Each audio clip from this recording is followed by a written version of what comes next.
Hi, my name's Clive Titmuss, and today I'm featuring this Venetian style 7-course lute for sale. We'll take a closer look at it in the workshop.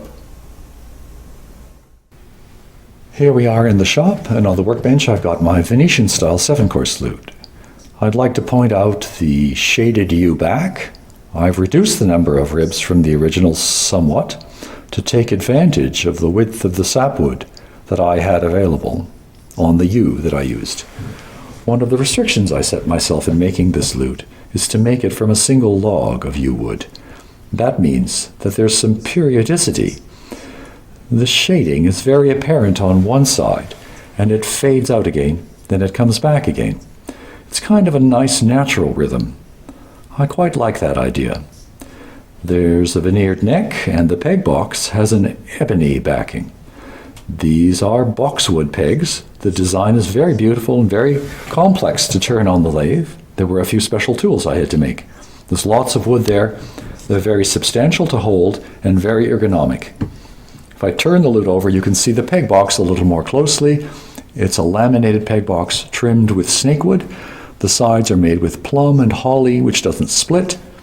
Plum wood is very attractive and it doesn't change dimensions in dry weather.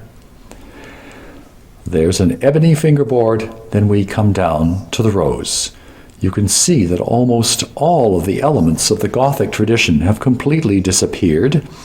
This one has all curved elements, and that shows the influence of Byzantine tracery brought across the Mediterranean. This ring on the outside was probably added later. Originally, the rose was designed for a 6-course lute, and then when they changed to 7-course lutes in the 1580s and 90s, they expanded the rose. This is Carpathian spruce. It's a spruce from Eastern Europe, probably from the former Yugoslavia. There are quite large stores of it in the US.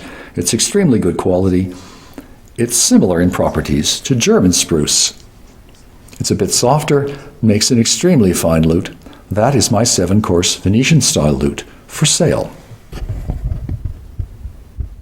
This really is an excellent lute for a student, as it's very light. It comes with a heavy-duty case. It has a great bright sound, as you would expect from a yew wood lute, and it's very easy to tune and live with. Click on the link below for more information. Till then, keep on playing.